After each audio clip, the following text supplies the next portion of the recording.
Enviaron pues las hermanas de Lázaro, que se encontraba enfermo, y se enviaron pues las hermanas para decir a Jesús: Señor, he aquí, el que amas está enfermo. Mira lo que le dice Jesús. No le dijeron tu amigo, tu conocido, tu compañero. No, ellos supieron introducir la petición. Le dijeron: Jesús, la persona que amas está enferma. Yo estoy seguro que Jesús había convivido con Lázaro, había estado en fiestas con Lázaro. Jesús había apoyado a Lázaro. Yo estoy seguro que esto era algo tan normal, ir con Jesús cuando Lázaro o una de ellas se enfermaba, y Jesús aparecía y únicamente la sanaba. Versículo 4.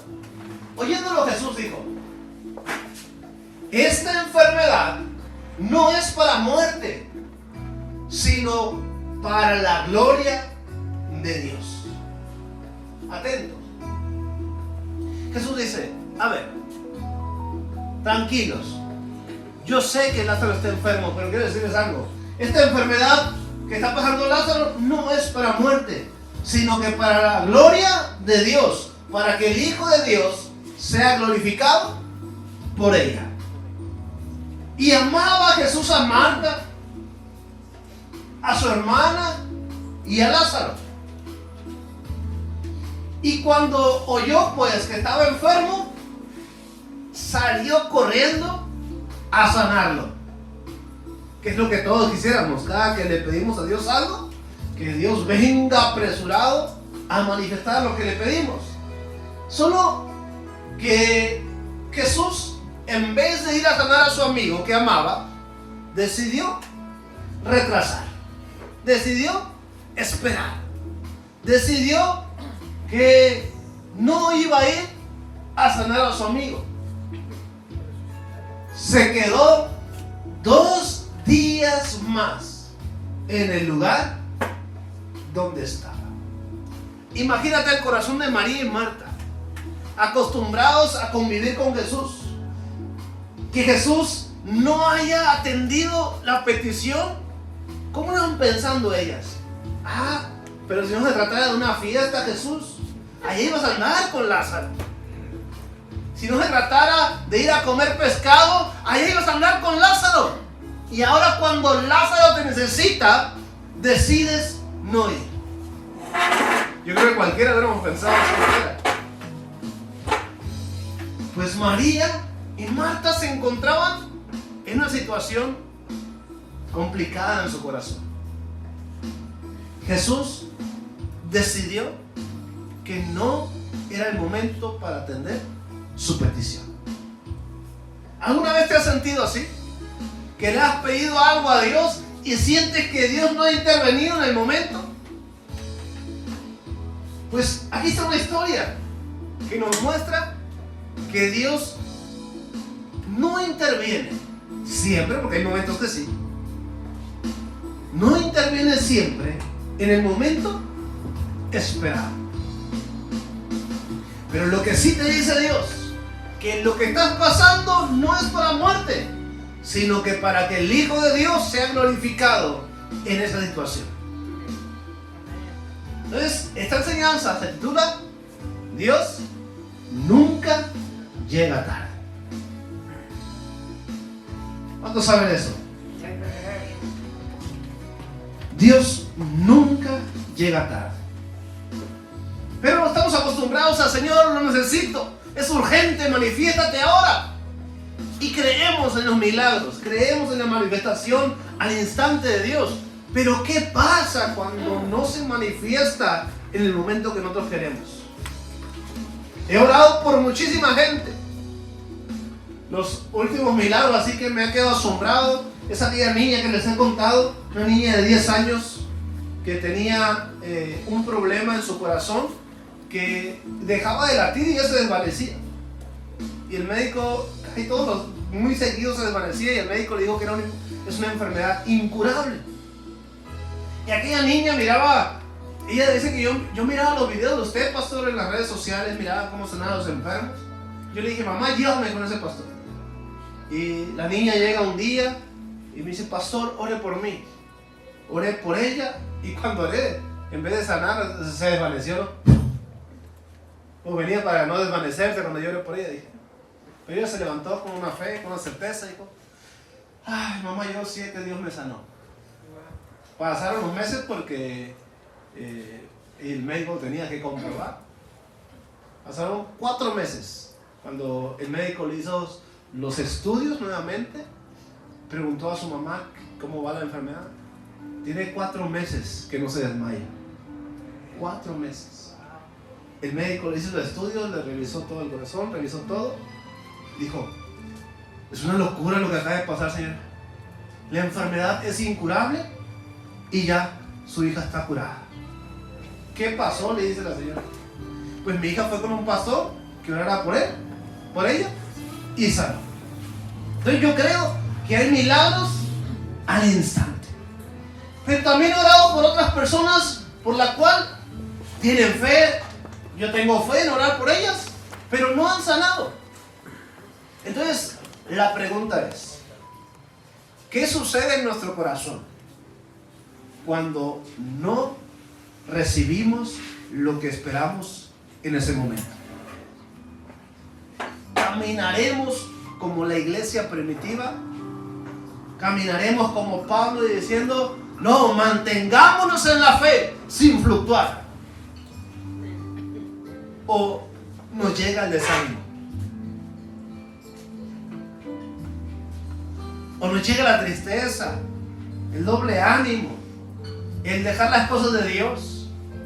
¿Qué es lo que sucede en el corazón del hombre cuando Dios no contesta en el momento que tú humanamente dijiste era el indicado? Vamos a continuar. ¿Qué pasa con esa promesa que Dios te ha hecho? Josué capítulo 14, verso 7. ¿Cuántos tienen alguna promesa de parte de Dios en su vida? Ay, tenemos promesas, ¿no? Pero a veces la promesa tarda, ¿no? Vamos, como que no, Señor. Como que el panorama de esa promesa tan lejos no veo. Pero dice la palabra, yo era de edad de 40 años cuando Moisés, siervo de Jehová, me envió a Cades Barnea a reconocer la tierra, y yo le traje noticias como lo sentía en mi corazón. Fueron enviados los príncipes de las tribus a reconocer la tierra que Dios había prometido. Ellos dijeron, la tierra es de gigantes, nos van a destrozar, son ejércitos muy poderosos, no vamos a poder con ella. Pero este hombre pensó diferente, dijo, no, si Dios nos lo prometió, nos los vamos a comer como si fueran pan, vamos a devorar, vamos a destruir este ejército, porque Dios lo dijo. Y eso agradó a Dios. Dice, mis hermanos, los que habían subido conmigo, hicieron desfallecer el corazón del pueblo. A una de las personas que a Dios, escucha bien, que Dios rechaza, a ellos no rechaza a nadie. Uy, verás que Dios rechaza a mucha gente. Y una de las personas que Dios rechaza son aquellos que desfallecen el corazón del pueblo. Pero yo cumplí siguiendo a Jehová mi Dios. Verso 9. Entonces Moisés juró diciendo, ciertamente la tierra que pisó tu pie será para ti y para tus hijos, en herencia perpetua, por cuanto cumpliste siguiendo a Jehová mi Dios. Dios le hizo una promesa a través de la vida de Moisés. Te voy a entregar la tierra que pisó tu pie y será para ti y tu descendencia. Atento, hay una promesa en su vida. Ahora bien, Jehová me ha hecho vivir como Él dijo. Estos 45 años. Si nosotros que le pedimos algo a Dios y a la semana no lo vemos, mejor lo olvidamos. Este hombre tenía 45 años cargando con una promesa de Dios en su vida. Desde el tiempo que Jehová habló estas palabras a Moisés, cuando Israel andaba por el desierto. Y ahora, he aquí, hoy soy de edad de 85 años. Wow, está larga la espera. Pero mira lo que produce la promesa en una vida. ¿Qué es lo que produce esa promesa? Todavía estoy tan fuerte como el día que Moisés me envió. ¿Cuál era mi fuerza? Entonces, tal es ahora mi fuerza. Di conmigo, las promesas de Dios me mantienen vivo. Es una persona que porta una promesa de Dios, lo mantiene vivo, lo mantiene con fuerza. Así que no es necesario que se cumplan todas las promesas de tu vida, porque hay promesas que el día de hoy te mantienen vivo. Hay promesas que el día de hoy te mantienen de pie. La promesa está suministrando en tu vida aquella bendición que Dios te está dando. Te está dando fuerza, te está dando ánimos, te está renovando. La promesa de Dios está haciendo la diferencia en tu vida. Imagínate. No digo por eso te digan, Dios, que no se cumpla la promesa, no. Pero hay promesas que tardan un poco. Y tal vez la que está tardando es porque te está manteniendo vivo. Hubo un hombre que duró también no tantos años, pero duró 25 años. Y ese hombre se llama Abraham, su esposa Sara.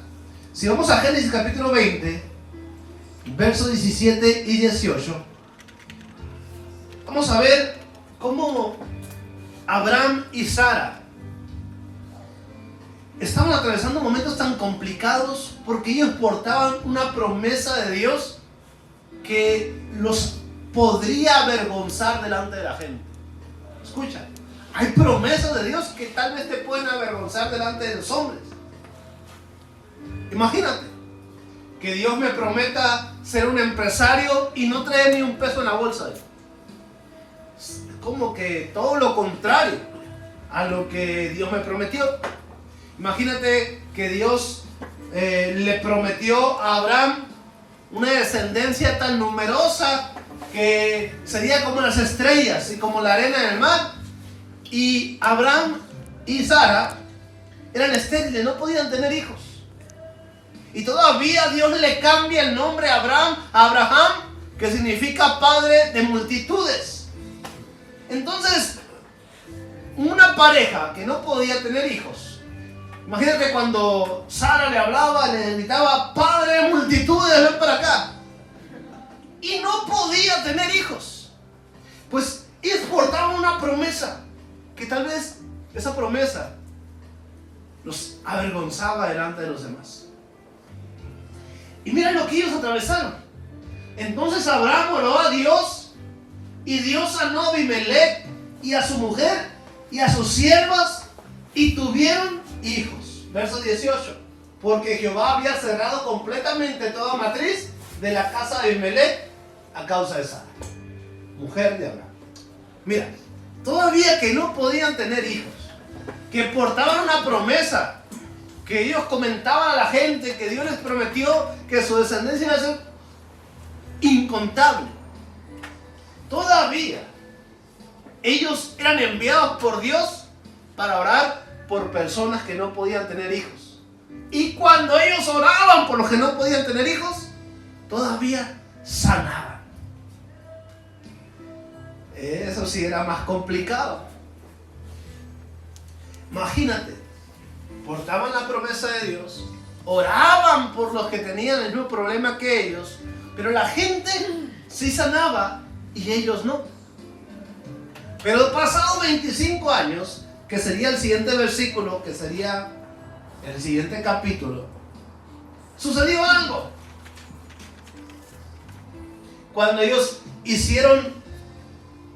ministraron, fueron el instrumento para cumplir ese milagro que ellos esperaban con alguien más. El siguiente versículo dice: visitó Jehová a Sara como había dicho, e hizo Jehová con Sara como había hablado. Y Sara concibió y dio a Abraham un hijo en su vejez, en el tiempo que Dios le había dicho. Atento, ahora hay dos tiempos. La Biblia menciona al tiempo del hombre como el tiempo Cronos, y al tiempo de Dios un tiempo Kairos, esa es la palabra griega. Y aquí sucedía el tiempo Cronos. Abraham, yo estoy seguro que desde el primer día que Dios se lo prometió, fue con Sara y lo intentó. Al siguiente día lo intentó. Al siguiente. Y así estuvo intentando Abraham, te seguro, hasta que comenzó mejor a desanimarte, a decir, vamos a parar esto. Pero luego aparece el tiempo Kairos. Si Isaac hubiera nacido, escucha bien, con una paternidad diferente a la que tuvo con Abraham, estoy seguro que la descendencia no hubiera sucedido. Abraham era un hombre ya maduro, un hombre que conocía a Dios, que conocía sus principios, un hombre que ya había servido a Dios, un hombre que fue transformado completamente, porque en su juventud era un hombre engañador. Vemos que vendió la misma Sara cada que tenía la oportunidad, pero fue llevado a una madurez en su caminar, y de esa madurez Dios le entrega a Isaac. Entonces, a los ojos del hombre, a nuestros ojos, siempre creemos que el momento exacto donde necesitamos lo que estamos pidiendo a Dios es ahora. Pero la palabra dice que los planes de Dios son mucho más altos que nosotros. Los pensamientos que Él tiene acerca de la situación son mucho más altos, más grandes que nosotros podemos ver. Porque nosotros nada más podemos ver hasta la situación, hasta lo que estamos pidiéndole. Pero Dios puede ver lo que está detrás de todo eso. Así que mantengámonos firmes, dijo Pablo, sin fluctuar, porque el que lo prometió es fiel y tiene el poder para hacerlo. Pero tal vez hay un plan mayor de la espera de lo que Dios te prometió. Así que lo que yo he entendido más bien es que Dios tarda en alguien, porque si lo vemos con la perspectiva religiosa, por el pecador no se manifiesta. Pero yo lo veo de una perspectiva diferente. Yo creo que Dios tarda en manifestar la promesa con alguien porque lo ama. Tal vez Dios no te dio lo que esperabas, no porque no te ame, todo lo contrario, porque te ama. Y cuando te lo entregue, va a ser en el momento en el que podrás soportar, administrar aquello que le estás pidiendo a Dios. Ahora vamos a Marcos capítulo 37. Perdón, capítulo 4, verso 37. Vamos a leer corrido hasta el verso 41. Mira, pero se levantó una gran tempestad de viento y echaba las olas en la barca, de tal manera que ya se anegaba. Y él, hablando de Jesús, estaba en la popa durmiendo sobre un cabezal.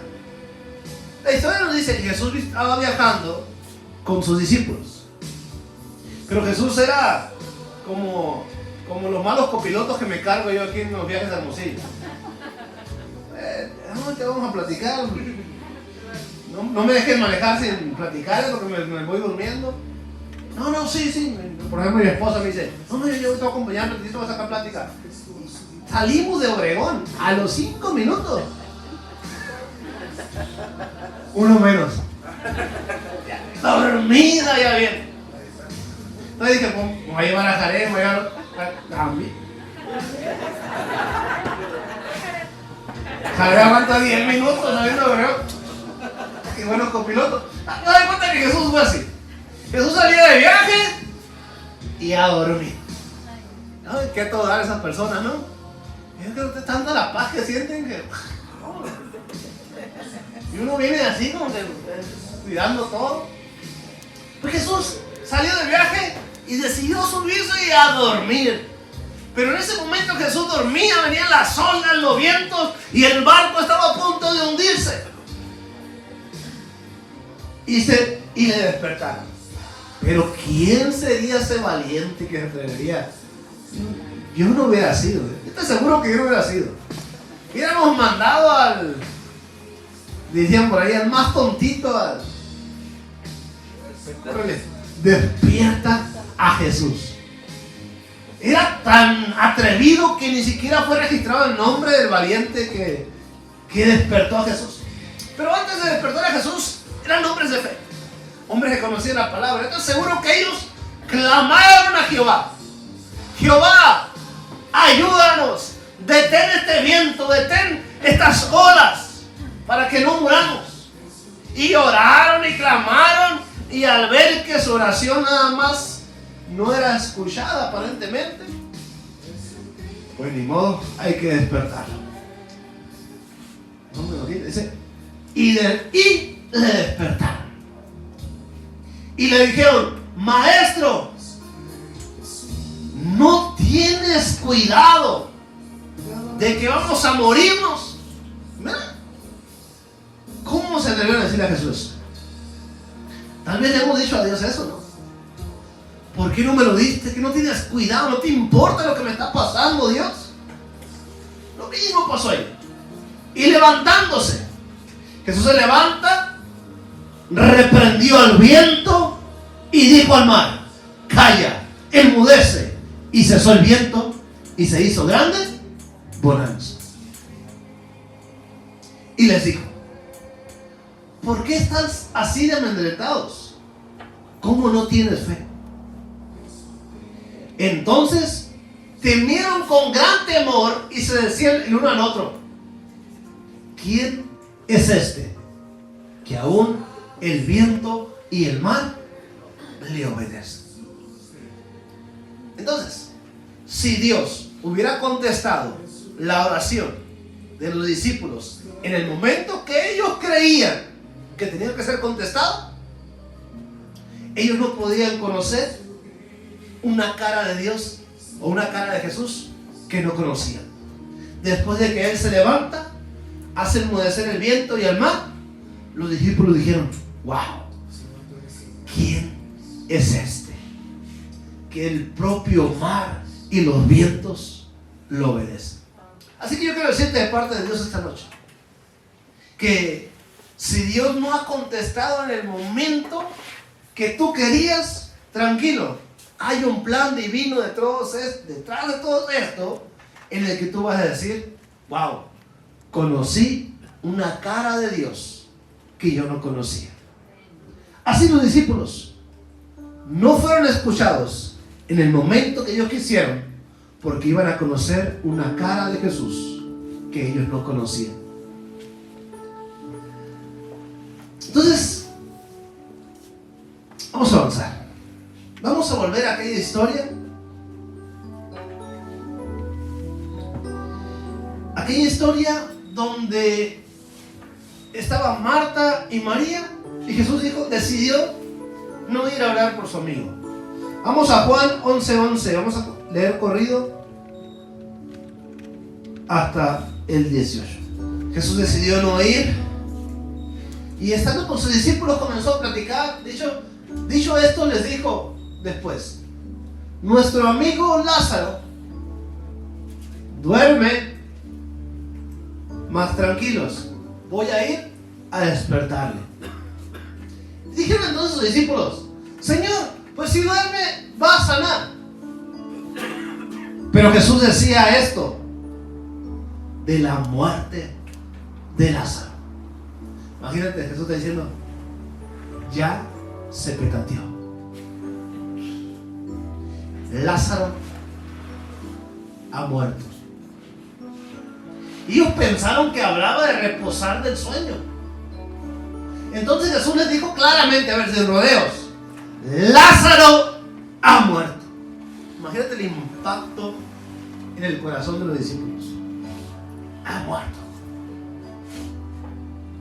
Pero ¿cómo? Si en la fiesta se íbamos, si Él nos alimentaba, Él nos daba su casa para poder dormir, ¿cómo no pudimos ir para que orara por Él y sanara? Lázaro ha muerto. Atento a lo que dice Jesús, ¿eh? Y me alegro. ¿Pero por qué? Me alegro por ustedes, les dijo. Me alegro de no haber estado allí. Mira qué fuerte la palabra de Jesús. Pero había un propósito detrás de no contestar la oración cuando el ser humano creía que era el momento indicado. ¿Cuál es el propósito?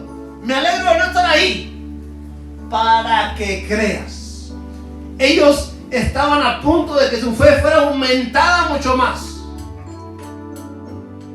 Y así te digo de parte de Dios, tu fe, cuando no es contestada cuando tú querías esa oración, es porque tu fe está a punto de crecer. Amén. Para que creas, le dijo Jesús, mas vamos a Él.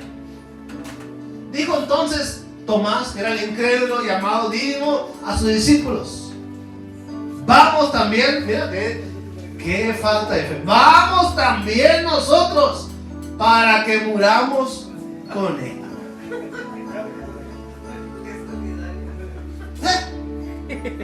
Me imagino a Jesús, ay, cabezones, le estoy diciendo que van a ver algo mayor, porque van a creer ahora. Vino pues Jesús y halló que hacía ya 4 días que Lázaro estaba en el sepulcro. Mira, Jesús no fue en el momento que le pidieron la oración. Imagínate, vino un centurión romano que perseguía a Jesús y fue y le pide oración por un siervo, y le dije, Señor, no soy digno de que entres a mi casa, únicamente di la palabra, y a kilómetros y kilómetros de distancia el siervo fue sanado por una palabra de Jesús. Ahora vienen Marta y María con Jesús y le dicen, al que amas está enfermo. Y Marta y María, me imagino, vamos, sí. No voy a ir. Bueno, suelta la palabra únicamente y va a sanar Lázaro ahí en casa. No. Dios no contestó cuando aparentemente ellos creían que tenían que contestar, sino que decide aparecer hasta 4 días después de la muerte de Lázaro. ¿Por qué hasta 4 días? Después de 3 días bajaba un ángel, tomaba el alma y lo llevaba al Seol, lo llevaba al lugar de tormento si había vivido una vida desagradable a Dios, o lo llevaba al seno de Abraham. Atento, el judío no se va a maravillar que resucitara el primer día, ni al segundo, ni al tercero, porque ellos estaban orando, esperando una esperanza de que resucitara. Jesús dice, hasta el 4º día. Y al 4º día, un judío, lo menos que iba a imaginar o pensar es que Lázaro pudiera resucitar. Entonces Jesús aparece al 4º día después de muerto y les dice, quiten la piedra. Ya, Señor, ya hiede, tiene 4 días de muerto. Quiten la piedra. Quiten la piedra. Lázaro, levántate y anda. Entonces el corazón desilusionado de María, Marta, los amigos, los discípulos, en vez de que ellos cayeran en una tristeza, una depresión, Jesús esperó, porque iba a hacer que la fe de ellos creciera mucho más. Al 4º día aparece y lo resucita. Había un plan divino mucho mayor de lo que el hombre podía ver en ese momento. El plan de Dios era tan grande, pero el hombre no lo podía ver. Así que esta noche te digo lo mismo detrás de Dios, de parte de Dios.